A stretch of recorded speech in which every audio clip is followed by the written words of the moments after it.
Salut les amis!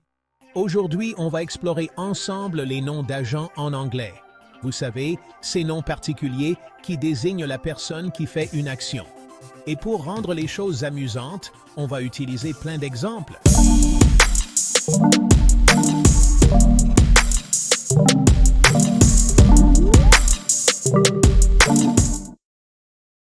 Alors, c'est quoi un nom d'agent? Pour faire simple, on forme un nom d'agent en ajoutant un suffixe à un verbe. On obtient alors un nom qui représente la personne qui accomplit cette action. Les suffixes les plus courants sont er, or et ist. Plongeons dans quelques exemples pour illustrer tout ça. Commençons par le suffixe er. Prenons le verbe teach, enseigner. En ajoutant er, on obtient teacher, professeur. Facile, non? Essayons un autre exemple. Le verbe bake, cuire au four. Ajoutons er et on a baker, boulanger. Et que se passe-t-il avec le verbe run, courir? En ajoutant er, on obtient runner, coureur. Passons maintenant au suffixe or. Prenons le verbe act, jouer un rôle.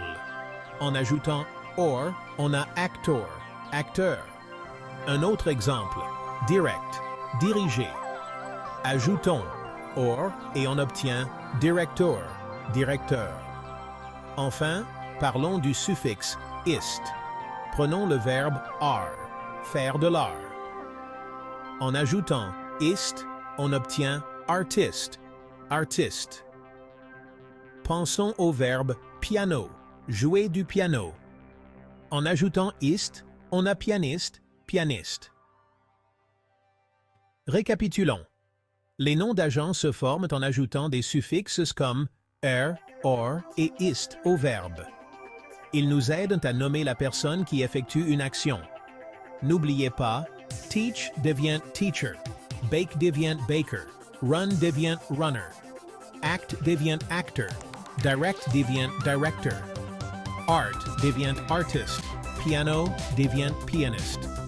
J'espère que ces exemples vous ont permis de mieux comprendre les noms d'agents.